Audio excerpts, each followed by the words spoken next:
Stanley had never seen the office this brightly lit. Was it a sign of something? He hoped it was. He hoped very much that it was. Oh, please. Are you really just doing this for the achievement? Click a door 5 times. Is that all that you think an achievement is worth? No.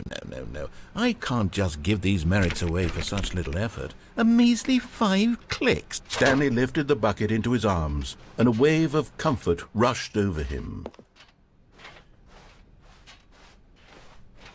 Stanley clutched the bucket tightly to his chest and entered the door on his left.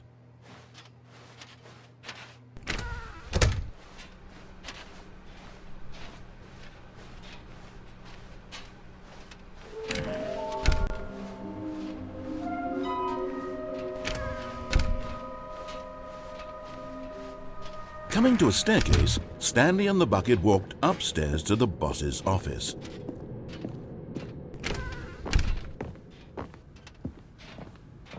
Stepping into his manager's office, Stanley was once again stunned to discover not an indication of any human life.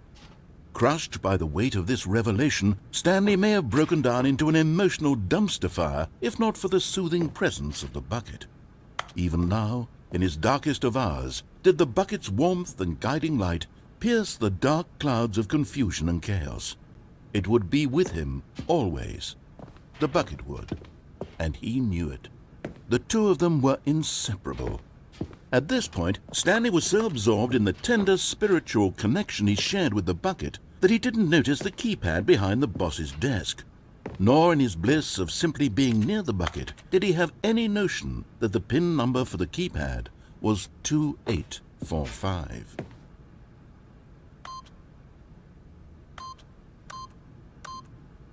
But Stanley guessed the correct code by sheer luck. Was it that the bucket knew all along? Was the bucket guiding him? Yes, this is certainly the most logical explanation.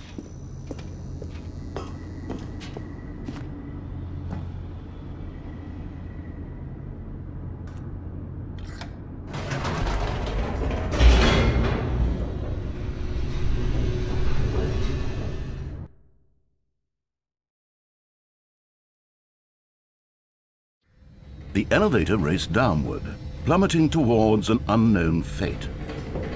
It would be all Stanley could do to keep himself together, if not for the bucket. Soothing him, comforting him, reassuring that in this darkest moment of uncertainty, he would be all right. The bucket is here for you, Stanley. Everything will be fine.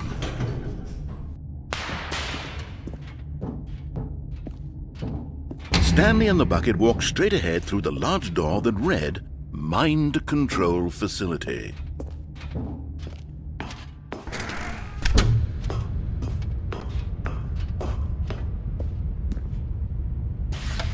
The lights rose on an enormous room packed with television screens. What horrible secret did this place hold? Stanley and the bucket both wondered to themselves.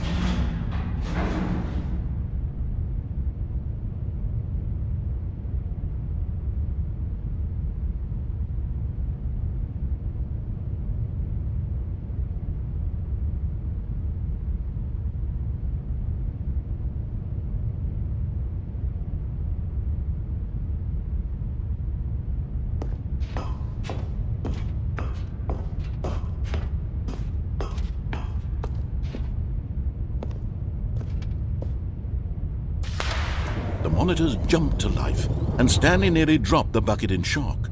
Everyone in the office was being videotaped, monitored like guinea pigs. The bucket had never seen anything like this, and it very nearly burst into tears as Stanley cradled it gently, reassuring it that everything would be fine.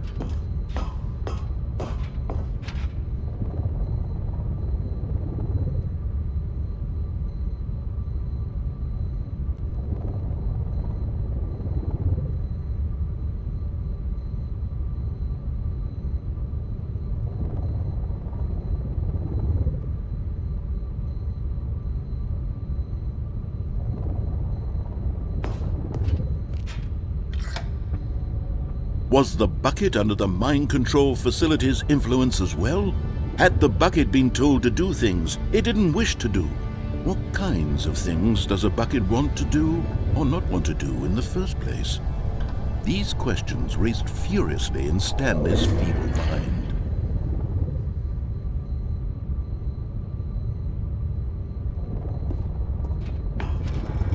No! He screamed into the bucket. He couldn't accept it. His own life in someone else's control, never! He squeezed the bucket tighter. His one friend in the entire world.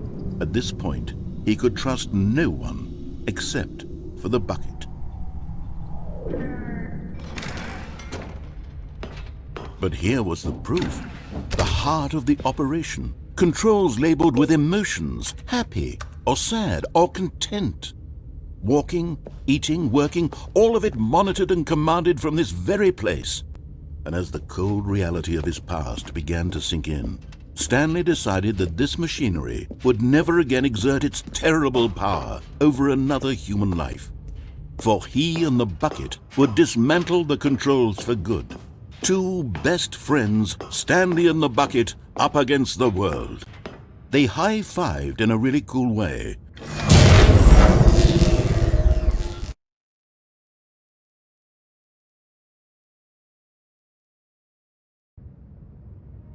Stanley and the bucket waited in blackness. Was it over? Yes, they had done it. Stanley and the bucket had defeated their greatest and darkest enemy, freed themselves from the tyrannical grip of the evil mind control machine. Freedom was now mere moments away. Excitedly, the two of them began to discuss the kind of life they wanted to live once they stepped through this massive door. The bucket wanted to learn to roller skate. Stanley wanted to sneeze in every country on Earth. Both of them wanted to begin watching a movie, any movie, but then stop it halfway through and begin watching it in reverse from the end. True, it was a simple life they envisioned, but it was one they'd lived together, with one another to lean on, to trust, to support. What? Wait. What was happening? Why had the door stopped? Was Stanley and the bucket not about to be freed? An unbearable silence filled the room, lingering in uncertainty, until finally the truth hit Stanley square in the face. This building did not want the bucket to leave. Even the facility itself recognized the incredible calming presence of the bucket, needed the soothing warmth of the bucket, would go to any lengths not to part with the bucket. No. Stanley can't leave this place, not while he has such a precious bucket in his arms, not while this building has anything to say about it. Stanley realized he would never again leave this very room, but at least he has the bucket. To be trapped eternally in darkness isn't really so bad, Stanley thought to himself. As long as I have my bucket with me, right? I'll be okay, won't I? Stanley gulped. Very soon now, he was about to find out.